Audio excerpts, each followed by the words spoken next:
Bonjour, nous sommes le vendredi 27 novembre 2020 et en principe je suis en vacances. J'ai annoncé partout que j'étais en vacances et comme on arrive à la fin, je peux quand même vous révéler qu'il s'agissait d'une petite astuce. La petite astuce c'est la suivante, c'est que ça m'a permis de mettre dans mes adresses mail un message automatique. Je suis en vacances, je m'occuperai de ce que vous m'envoyez lundi, lundi 30. Euh, Pourquoi? Ben, pour ralentir un petit peu le flot des choses qu'on me demande de faire. Ça s'était accumulé d'une manière tout à fait considérable et anxiogène. Voilà. Qu'est-ce que, voilà, à tout moment, il y a trois, quatre priorités absolues, comment on fait pour les ranger? Et en me mettant en vacances, ça m'a permis de faire les choses dans l'ordre et je suis presque arrivé, presque arrivé à épuiser tout ce qu'on me demande. C'est formidable, hein, c'est formidable qu'on me demande de faire tant de choses. Je ne me plains pas, mais j'ai dû un peu ralentir le flot. Alors aujourd'hui, je vais faire le point. Pas sur moi-même, encore que, bien entendu, je serai obligé voilà, d'illustrer avec les choses qui me passent par la tête, mais je vais appeler ça une feuille de route. Je ne vais pas appeler ça ma feuille de route, mais une feuille de route. Et pour une fois, j'ai pris des notes. Ouais, j'ai pris des notes au cas où je m'égarerais complètement dans mon truc, ce qui m'arrive souvent. Plus les lapsus. Les lapsus, ben, c'est pas très compliqué, c'est quand je suis fatigué. Alors les mots, ce que vous ne voyez pas trop, c'est les anglicismes. Ce sont les expressions anglaises qui produisent en français des expressions bizarres qui sont simplement de la traduction littérale des expressions en anglais, ce qui fait des choses très très curieuses. Plus carrément les lapsus, comme de dire, qu'est-ce que j'ai dit l'autre jour, solidarité pour sécurité.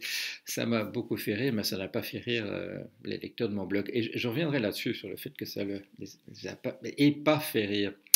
Alors, je commence par là. J'aime bien parce que ça illustre. Souvenir d'enfance. Voilà, souvenir d'enfance. Je suis tout petit, je sais pas, 5 ans, 6 ans, 4 ans. Et ma mère est de Rotterdam, mon père travaille à Bruxelles.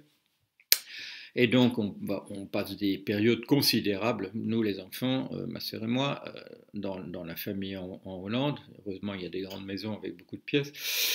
Et mais alors souvent, bah, il faut faire le voyage. Et alors ça se passe toujours comme ça. On part de Bruxelles, on prend une petite route, on arrive à Anvers, ou Anvers pour les Français. De Anvers, il faut aller vers Roosendaal, il faut aller vers la frontière, et puis à la frontière, on va en Breda, puis Rotterdam, en passant par Dordrecht. Mais il se passe quelque chose d'extraordinaire quand on arrive à la frontière hollandaise.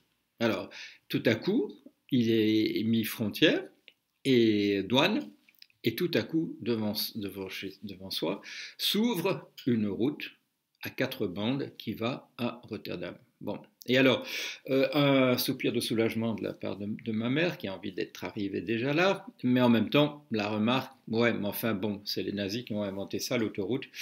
Et je repensais à ça l'autre jour, est-ce que ma mère aussi, elle n'a jamais voulu fêter la fête des mères, parce que c'était une invention des nazis, c'était eux qui avaient inventé ça, mis ça en Belgique occupée et en Hollande occupée.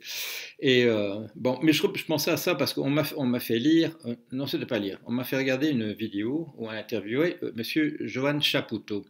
Et Monsieur Johan Chapoutot, c'est un chercheur français qui a l'air de faire du très bon travail, et il a fait un livre sur Reinhard Höhn.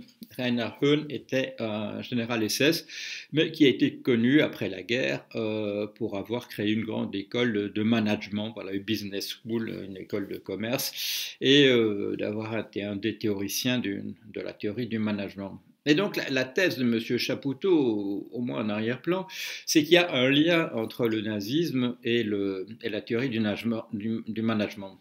Et alors j'ai repensé à ma mère et sa théorie qui a un lien, bon, il y a un lien manifeste entre le nazisme et les autoroutes, mais est-ce que ça a rendu les autoroutes nazies? Non.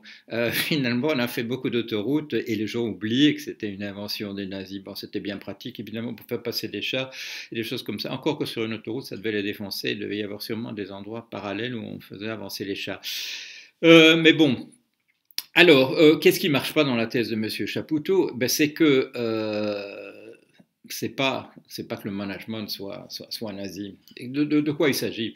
De quoi il s'agit, et c'est ça un peu, je dirais, le cœur de ce que je vais essayer de dire, c'est de la chose suivante. Nous sommes maintenant dans des... bon, les États-Unis, on l'a vu, ils sont entrés dans une période d'alternance entre des régimes de démocratie, comme on dit, mollassonne, et de populisme. Et ils viennent de prendre 4 ans de populisme. Ils ont vu ce que ça donnait. Ils ne sont pas prêts d'en reprendre. La preuve, c'est qu'il y a, bon, il y a quoi, 6 millions de voix de différence entre les deux camps, ce qui a complètement chamboulé la stratégie de M. Trump, qui imaginait que les résultats seraient très proches l'un de l'autre. Heureusement pour la démocratie mollassonne, ça n'a pas été le cas. Mais il reviendra peut-être en 2024 parce qu'on n'aura pas fait des miracles entre-temps.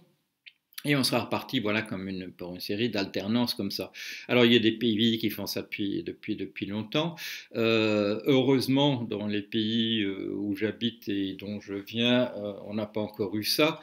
Mais, et là j'attire toujours l'attention, quand on a dit oui, les États-Unis c'est loin, c'est pas nous, c'est autre chose. Non, non, non, les États-Unis ça n'a jamais toujours que 10 ans d'avance sur ce qui se passe chez nous, voilà, au pire, je dirais. Et pourquoi? Bon, l'explication elle est très simple. Ce sont les gens qui en voulaient le plus, des Européens qui sont allés créer ce pays de colonisation là-bas. Donc les États-Unis c'est toujours une sorte de caricature de l'Europe.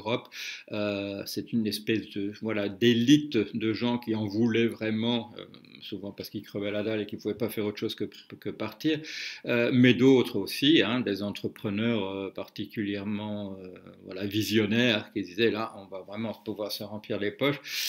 Et donc, voilà les États-Unis. Donc, ne dites pas, ça n'arrivera pas, ça arrive, ça vient toujours ici. Alors, ça nous laisse un tout petit peu de temps d'avance pour réfléchir, mais on n'en fait absolument rien, parce qu'on se dit justement, bah, ce ne sera pas nous, ou on s'en sortira toujours, etc. Dans les, voilà, le peuple dans les régimes populistes, il croit qu'il va, voilà, qu'il va pouvoir en profiter parce que le dirigeant est un démagogue et donc il dit voilà au peuple, je vais m'occuper de vous en priorité. Puis ça se passe pas. Qu'est-ce qu'il fait? Ben, il remplit les poches des grosses entreprises, comme on l'a vu en Allemagne nazie, etc. Et qu'est-ce qui se passe? C'est qu'en fait, que ce soit dans un cadre démocratique ou un cadre autoritaire, c'est toujours en arrière-plan la même chose qui se passe. Alors, quand messieurs Giddens et Page, deux chercheurs américains, c'était quoi, j'en ai parlé en 2000 dans le livre, mon livre s'appelle Le dernier qui s'en va, était à la lumière en 2016, l'article venait de paraître, donc peut-être 2015. Ils ont essayé de voir dans quel genre de pays, dans quel type de régime on se trouvait. Et alors ils avaient une classification, a priori, un truc autoritaire, une vraie démocratie. Et puis ils avaient un machin qu'ils appelaient une démocratie dirigée de fait par une élite économique. Bon, alors si vous prenez l'histoire de l'Allemagne, par exemple, voilà, voilà, depuis la fin de la Première Guerre mondiale, République de Weimar, nazisme, libéralisme d'après-guerre, voilà, l'Allemagne comme elle est maintenant, etc. Et que vous regardez quel est le système qui dirige le pays, eh ben, c'est toujours le même, c'est toujours une élite économique qui dirige le pays. Si vous regardez en France, vous dites est-ce que c'est des socialistes au pouvoir ou bien est-ce que c'est la droite, etc. Et regardez bien, bon, le MEDEF, ça n'existe pas depuis toujours, mais enfin, il y a toujours eu des groupes de pression patronaux, et que vous votiez pour X ou pour Y, c'est toujours le MEDEF qui dirige et qui dit de ce qui va se passer, ce qu'on va faire, etc. Et il faut faire très attention. Quand M. Denis Kessler dit ben, le programme du MEDEF, c'est de détricoter le programme du Conseil national de la résistance, dit encore les jours heureux, il faut faire attention parce que c'est ça qu'ils font vraiment. Alors, on peut dire, oui, c'est une anecdote que ce monsieur dit ça, mais non, c'est le programme du gouvernement. C'est comme ça que ça marche. Voilà. Alors, qu'est-ce qu'on peut faire? Bon, vous le savez, moi je suis ni en faveur de l'un, du populisme de droite, ni de la démocratie que j'appelais Mollason au départ, pour pas encore l'appeler par son nom, qui est donc à dérive de direction par une élite économique. Il faut chercher une troisième voie. Le problème, c'est que la troisième voie, les gens les ont jamais trouvés. Il y a eu la tentative, je dirais, la plus sérieuse, ça a été celle de M. Anthony Giddens, qui a été mise en acte par M. Tony Blair en Grande-Bretagne. Moi, je connaissais M. Giddens de le voir. C'est quelqu'un qui... bon, j'ai été 10 ans à Cambridge. Voilà, vous savez bien, entre les gens de Cambridge et Oxford, on se salue, on se respecte quand même. Il y a quelques institutions à Londres, voilà, comme Imperial College, London School of Economics, il y a des gens qu'on respecte aussi un petit peu, Goldsmiths College, etc., University College. Mais sinon, à l'intérieur d'une université comme ça, les gens se saluent parce qu'ils considèrent que voilà, on peut éventuellement avoir un regard un peu condescendant sur le reste du monde, mais à l'intérieur. Mais il y avait quand même M. Giddens, je ne sais pas s'il vit toujours, je vais aller regarder, et lui, il snobait quand même tout le monde parce qu'il était vraiment convaincu d'être sorti de la cuisse de Jupiter, et il a inventé donc, cette troisième voie qui était une espèce de... Enfin bon, je ne vais pas m'attarder là-dessus, qui a été mise en place par M. Tony Blair. Donc, une troisième voie comme ça, c'est pas, en fait, comment dire, c'est de s'accommoder de tout le monde et de cacher plus ou moins comment ça marche vraiment. Donc ça, c'est pas non plus la voie qu'il faut aborder. Alors que faire? Que faire si on a une vision, je dirais, réaliste, que certains pourraient appeler cynique comme la mienne? Qu'en fait, bon, c'est toujours le MEDEF qui dirige et que c'est ce qu'on appelle ça d'une manière ou d'une autre. En Allemagne, ça a toujours été ça qui a dirigé le pays, de manière brutale à certains moments et de manière pas trop brutale à d'autres. Que fait-on? Quoi fait-on pour renverser ça? On fait, je sais pas, moi je vois, en jetant un regard en arrière, j'ai écrit des livres, se débarrasser du capitalisme est une question de survie, et je continue de le croire. Le capitalisme à l'agonie, des choses comme ça, la guerre civile numérique, enfin des titres, misère de la pensée économique, pour montrer la supercherie qu'est la science économique.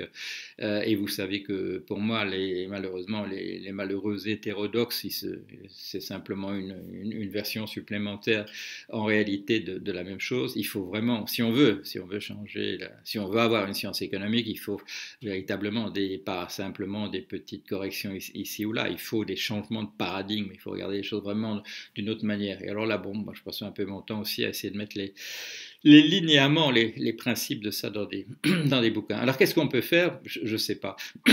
Je vois, bon, j'ai eu l'attention attirée l'autre jour sur le fait qu'on me regarde énormément. Ça vacille entre Lyon et Pékin, pour la deuxième place de l'endroit où on regarde le blog de Paul Jorion. Et pourquoi moi, je ne parle pas énormément de la Chine. Quand la Chine adopte une attitude qui est la seule qui peut marcher dans une pandémie, bien sûr, je le souligne, je m'intéresse à ce qui se passe là-bas. Mais pourquoi est-ce que je m'y intéresse nécessairement? Parce que c'est un pays qui, pour le moment, en tout cas depuis de 1948, il n'est pas dans une alternance de populisme et de démocratie mollassonne qui en réalité cache la direction du pays par une élite économique qui ne veut pas dire son nom. Donc, c'est là qu'elle est, la troisième voie. Bon, alors c'est pas une voie qui soit tout à fait immunisée du côté de l'autoritarisme. On le voit, je ne veux pas de nouveau faire l'inventaire, hypersurveillance, traitement très particulier de la minorité ouïghour, etc. Mais c'est un truc quand même qui est immunisé contre cette, comment dire, comme cette supercherie. Quand on nous dit, vous voulez plutôt un truc populiste ou bien vous voulez plutôt un truc, voilà, démocratie mollassonne, etc. Et c'est pas, de toute façon, c'est pas ça qu'on vous vend. De toute façon, c'est pas ça qu'on a à vendre. On vous vend rien du tout. D'ailleurs, le système, il est en place. Les gens qui comprennent pas trop comment ça marche, ils appellent ça les lobbies. Euh, les lobbies, voilà. Bon, moi, j'ai expliqué. Hein, un lobby, c'est le corps diplomatique des grosses entreprises. Alors, s'en prendre au corps diplomatique, évidemment, c'est jamais une bonne idée parce que il est le symptôme du reste. Enfin, ce sont les porte-paroles, c'est la partie visible de ce qui se passe en arrière-plan. Que faire? Je sais pas exactement. Il y a un truc qui me vient et c'est pas dans mes notes. Alors que ce soit, si c'est quand même dans mes notes. Alors, c'est la chose suivante, c'est qu'il va y avoir bientôt un colloque, ça aurait dû être à Paris, ce sera sur l'Internet, 2 jours consacrés aux prophètes, au prophétisme et aux prophètes. Et donc, je suis invité avec un certain nombre de personnes, M. Steve Keen, Mme Pettiford, etc., des gens qui ont prévu la crise des subprimes et dont on a, au lieu d'écouter leurs conseils, on les appelait des prophètes. Et je vois là, je vais vous mettre en ligne d'ailleurs le programme. Bon, vous pouvez vous inscrire, vous pouvez participer à ça, puisque vous ne devez pas aller à Paris. Il suffit que vous ayez voilà, un ordinateur, vous pouvez vous connecter. Et il y a quand même une tendance dans le programme à considérer que c'est un peu par hasard que nous avons su prévoir ces crises. On dit la chose suivante. Voilà, il y a un certain nombre de personnes qui sont des prophètes, et dans la première version du programme, c'était encore plus évident, et il disait qu'il allait avoir une crise des subprimes, et puis bon, il s'est fait que ça s'est passé vraiment. Donc l'analyse n'était pas faite en termes d'analyse correcte, elle était faite à partir de l'idée il y a des gens qui sont des prophètes et qui parfois tombent juste. Bon, dans le papier que je ferai, parce qu'on m'a quand même demandé de parler, je vais expliquer autre chose. Si vous dites des trucs qui sont pas du tout dans la norme, bon, on peut vous appeler par exemple complotiste. Ça ne veut pas dire que vous êtes une victime ou que vous dites nécessairement des choses qui sont vraies, mais on va vous appeler comme ça, que vous disiez le faux ou le vrai, pour vous décrédibiliser, voilà, pour qu'on ne vous écoute pas, parce qu'on dira, bon, c'est un complotiste, c'est un type, ou c'est une typesse qui considère qu'il y a des gens dans l'ombre qui s'appellent le reptilien ou je ne sais quoi, Illuminati, qui tirent les ficelles, etc. Mais on peut aussi vous appeler complotiste simplement parce que vous dites des choses qui dérangent.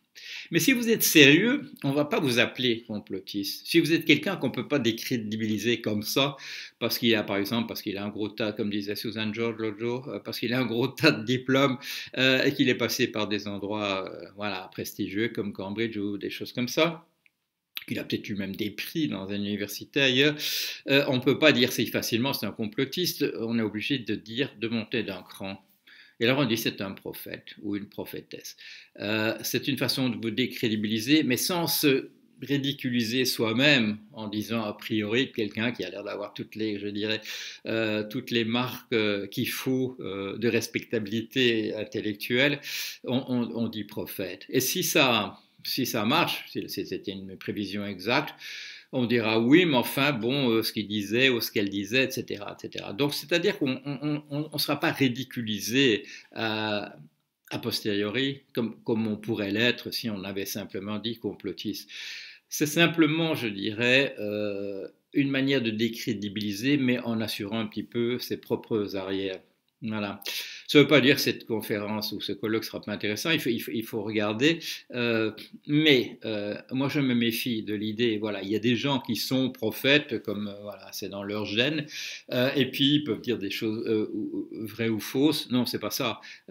C'est pas ça. Dans ce cas-ci, enfin, en tout cas, dans le cas de la crise des subprimes, non, il y a des gens dont on n'aimait pas qui disent ce qui allait vraiment se passer. Et pourquoi est-ce qu'on n'aimait pas ça? Parce que justement, ça allait pas dans le sens du MEDEF, je simplifie, ça allait pas dans le sens de la manière dont le système marche vraiment. Et donc, de dire, voilà, il y a une faiblesse au milieu de ce truc, c'est absolument foireux, etc. Ça fait quand même mauvaise impression. Ça fait mauvais. Enfin, on n'aime pas qu'on dise ça. Et vous pouvez le voir. on vous nomme éventuellement parce qu'il y a un effet, comment dire, parce que le peuple réclame qu'on vous écoute quand même, mais après on se débarrasse très rapidement de vous et on met à la place des gens, voilà, des gens du sérail qui ont des excuses à l'infini pour toujours se tromper. Voilà, donc un peu une petite remarque en passant sur les prophètes. Il y a autre chose qui va se passer dans les événements auxquels je participe, et c'est dans les jours qui viennent aussi. Et ça va être très intéressant. Je fais ça avec M. Hervé Brusini. Alors, le nom vous rappelle peut-être quelque chose. Qu'est-ce qu'on va faire? On va faire une sorte d'anniversaire de la crise de 2008, précisément. Et essentiellement avec des documents d'archives de l'INA. J'ai déjà bavardé un peu avec M. Brusini, on a parlé longuement de ce film qui s'appelle Margin Call. Pour moi, on pourrait presque remplacer tout un exposé sur la crise des subprimes simplement par ce film. J'ai essayé de creuser un peu pour comprendre pourquoi ce film, pourquoi il n'y avait pas la moindre erreur. Pourquoi on est arrivé à dire ce qu'était la crise des subprimes dans un film de fiction qui n'est pas du tout d'ailleurs emmerdant, il est vraiment passionnant avec des très grands acteurs comme Kevin Spacey, Jeremy Irons, Paul Bettany, Demi Moore, j'en passe des meilleurs. Et ah bah, j'ai trouvé, simplement. C'est parce que le metteur en scène, c'était son premier film, il avait envie de faire ce film-là. Et pourquoi il a envie de faire ce film-là? Parce qu'il connaissait ce milieu par cœur. Pas tellement d'avoir été lui-même un trader, mais son père voulait qu'il soit trader. Et son père était voilà, un grand banquier d'investissement. C'est-à-dire que de la même manière que moi l'autre jour, je dis oui, ben, si j'ai compris ça dans ceci ou ça dans le rapport Muller, c'est parce que mon père était un juriste et que je comprends des phrases comme ça où M. Muller dit aux trahisons pour M. Trump et que des tas de gens ne le voient pas parce que il faut savoir lire, c'est pas tellement de savoir lire entre les lignes, il faut savoir lire ce type de langage. Et donc ce monsieur Chandor qui a fait ce film, son père c'était dans ce milieu, son père voulait qu'il fasse ça, il l'a pas fait, mais il connaissait ça par cœur, il a compris entièrement comment ça marchait les subprimes.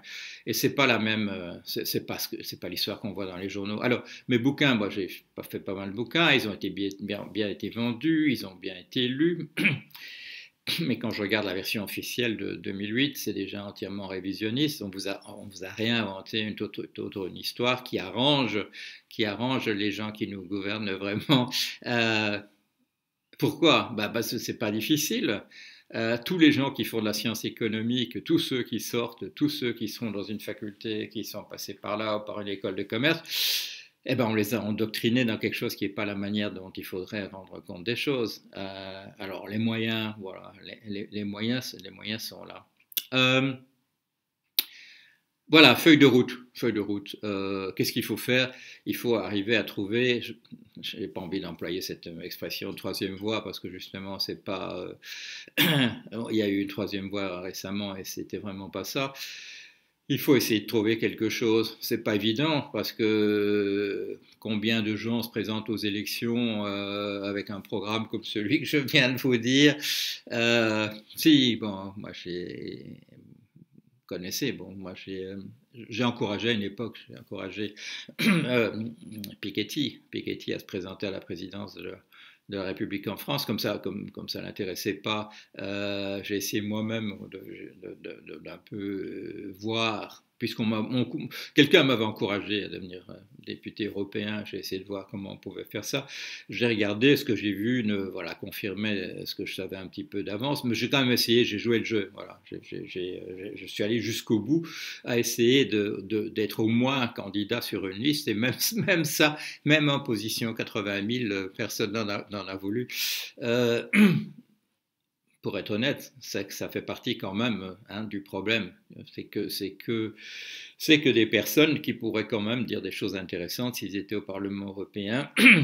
Le système leur est complètement barré. Alors qu'est-ce qu'il faut faire? Il faut continuer. Pour le moment, voilà, parmi les choses pour lesquelles je voulais trouver du temps, j'ai la chance qu'on m'aide à publier maintenant des choses en anglais et en allemand. Alors, les gens diront, ah, voilà, hein, pour une vaine gloriole. Non, pour une vaine gloriole, personne ne ferait jamais rien, personne n'a envie d'avoir une vaine gloriole. qu'est-ce qu'on essaie de faire? On essaie de continuer à influer sur le cours des choses pour essayer quand même de les mettre. Voilà, si on vous écoute un tout petit peu, si on ne vous écoute pas du tout, ben, voilà. Mais vous avez envie qu'on vous écoute et aussi, vous avez le souci aussi d'influer sur ce qui va se passer, même après que vous êtes mort. Et plus vous êtes vieux, évidemment, plus la probabilité que vous soyez mort un jour augmente. Et donc, vous avez le souci de pouvoir éventuellement quand même continuer à influer sur le cours des choses, parce qu'on vous lira, parce qu'on saura ce que vous avez envie de dire et que ça peut, qu'une feuille de route. Euh, quand M. Chapoutot parle des nazis et du management, et qui dit qui était l'ennemi et des nazis et du management, Jean-Jacques Rousseau. Et Jean-Jacques Rousseau, il est mort quoi, dans les années 1790, ça fait une paix. Mais on continue à faire attention à ce que fait Rousseau. Et dans le prochain livre en anglais là, qui va apparaître, celui que j'ai fait, un volume collectif où il y aura un papier de Stigler, il y aura des papiers très intéressants. Dès que j'ai l'occasion, je parle de Rousseau. Le promeneur solitaire, il était un peu schizo, vraiment, hein, mais ça n'empêchait pas de réfléchir. On peut toujours aller relire le discours sur les fondements de l'inégalité parmi les hommes. Et si vous n'avez jamais rien lu sur la politique, allez lire ça. Ça date quoi ça c'est 1756, quelque chose comme ça. C'est toujours d'actualité et c'est toujours une bonne critique de ce système, de cette démocratie dirigée en réalité par une élite économique. Euh, les nazis n'aimaient pas ça, les écoles de management non plus. Lisez Rousseau, un bon conseil. Voilà, allez, à bientôt.